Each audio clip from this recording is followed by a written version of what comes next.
오늘의 큐티 말씀은 잠언 25장 15절부터 28절입니다. 제목, 절제하면서 끈기 있게 사는 방법.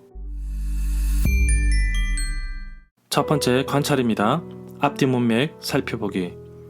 잠언 25장 1절부터 29장 27절은 솔로몬의 잠언입니다. 이곳에는 130개의 잠언이 수록되어 있는데 크게 25장부터 27장과 28장부터 29장으로 나눌 수 있습니다. 25장부터 27장의 대부분의 내용은 명령, 금지, 비교 형식으로 구성되어 있습니다. 여기에는 주로 자연의 형상을 이용하여 가르치고 있는 것을 볼 수 있습니다. 기록 연대와 편집 연대가 다른데 유다왕 히스기야는 BC 716년부터 687년의 남유다 왕이었으며 솔로몬은 BC 970년부터 931년에 통일왕국 이스라엘을 다스렸던 왕입니다. 잠언 28장부터 29장의 대부분의 내용은 왕과 통치자들에 대한 문제들을 다루고 있습니다. 그 내용은 정의, 가난한 사람을 대하는 것, 어떻게 힘을 사용할 것인가 같은 문제들로 구성되어 있습니다. 특이한 점은 28장부터 29장에 있는 잠언이 대부분 두 번째 줄에 있는 내용이 첫 번째 줄에 있는 내용과 반대되는 병행법의 형태를 갖고 있습니다. 잠언 25장 후반부에서는 삶에 있어서 지혜롭게 살아가는 것이 무엇인지 말하고 있습니다. 삶에서 절제하는 것을 강조하고 있는데 절제는 과잉을 막습니다. 다양한 비유들을 통하여 이웃과의 좋은 관계를 유지하게 됩니다. 무엇보다도 참고 절제하며 부드러운 말을 해야 함을 강조하고 있는데 부드러운 혀는 단단한 뼈도 녹일 정도입니다. 아무리 좋은 것이라고 하더라도 지나치면 좋지 않듯이 절제는 일상의 삶을 더욱더 지혜롭게 만듭니다. 두 번째 해석입니다. 문단 나누기, 내용 파악, 중심 줄거리. 문단을 나눠보겠습니다. 15절부터 22절은 자족과 절제, 23절부터 28절은 지혜롭게 살기 위한 여러 비유들, 내용 파악입니다. 15절에서 참으면이라는 말을 히브리어 아프라고 읽는데 콧구멍, 코, 얼굴, 분노, 화를 의미합니다. 히브리어 아프가 단수일 때는 코를 의미하지만 복수일 때는 공기가 들어가고 나오는 통로, 즉 콧구멍을 의미합니다. 어떤 문맥에서는 복수로 사용되어 얼굴 전체를 나타내기도 합니다. 히브리어 아프는 하나님과 사람의 분노를 뜻하는 말로 사용되었습니다. 하나님의 분노는 그를 괴롭히며 매우 불쾌하게 하는 백성들의 죄와 특히 관련되어 있습니다. 이 구절에서 친절한 말이 거센 저항을 꺾는다 든가 낙숫물이 대도를 뚫는다는 속담을 상기시킨다고 봅니다. 이 구절은 앞에서 언급되었던 격언들을 결론에 이르게 하는 구절로 볼 수 있습니다.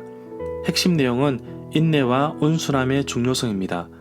특히 통치자들에 대해서 그리고 적절한 말을 통해서 문제를 해결하는 것을 언급하고 있기에 2절과 3절과 함께 수미상관을 이룬다고 봅니다. 16절에서 꿀이든 음식이든 뭐든지 과하면 부족한 것보다 못합니다. 항상 절제할 수 있는 능력이 필요합니다. 항상 자신의 상태를 돌아보고 절제할 수 있는 능력을 길러야 할 것입니다. 육체적인 건강뿐만 아니라 영적인 상태도 마찬가지입니다. 내가 처한 영적인 상태를 잘 체크하고 필요에 따라 공급을 받고 또 내려놓는 절제가 필요합니다. 16절과 17절은 한데 어우러진 것으로 볼 수 있습니다.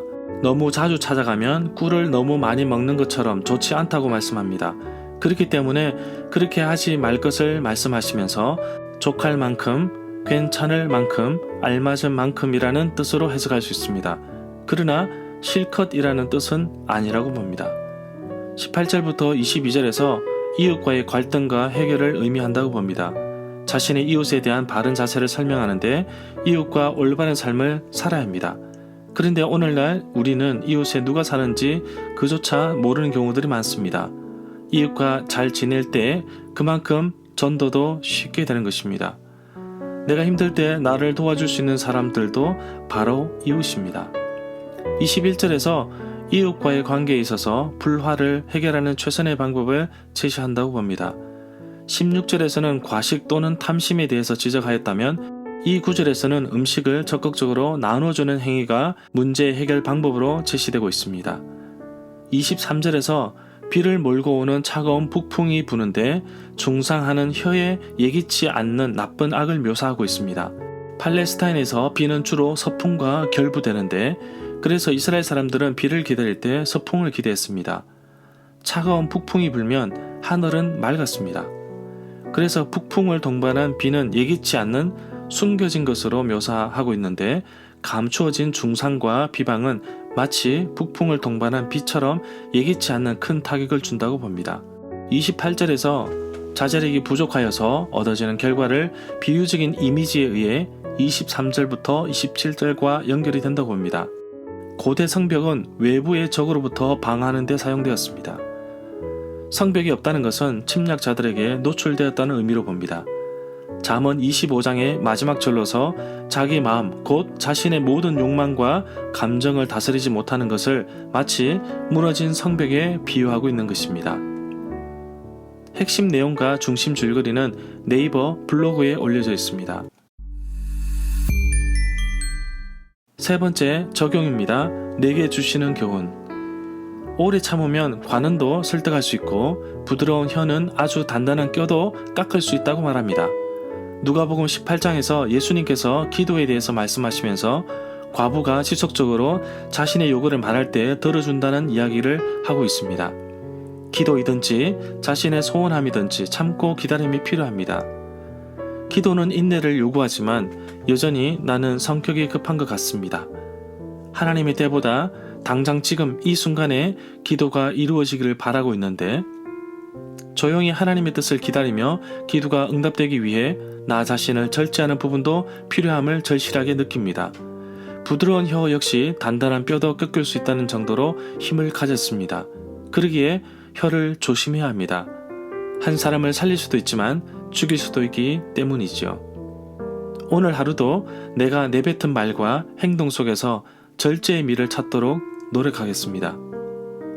아무리 좋은 것이라도 지나치면 좋지 못하듯이 나의 삶에서도 절제가 필요함을 느낍니다. 작년 12월 말부터 매일 큐티한 말씀을 유튜브에 올리는데 이 과정에 적지 않은 시간과 노력이 들어갑니다. 큐티 묵상은 수년간 잘 해왔지만 영상 제작과 편집까지 하려니 정말 쉬운 일이 아님을 깨닫습니다. 좋은 의도로 시작했는데 이것이 일이 되면 안 되기에 적절하게 조절해가면서 감당하고 있습니다. 큐티 나눔 사역이 저의 주 사역은 아닙니다. 그러나 그리스도인들에게 필수적인 영양소이기에 어떻게 하든지 도움이 되고자 저는 노력하고 있습니다. 하나님께서 주신 시간에 한계가 있기 때문에 시간 관리를 잘 하게 하시고 절제하는 가운데 또한 할 수 있는 영역 속에서 큐티 나눔 사역을 잘 감당하기를 소망합니다.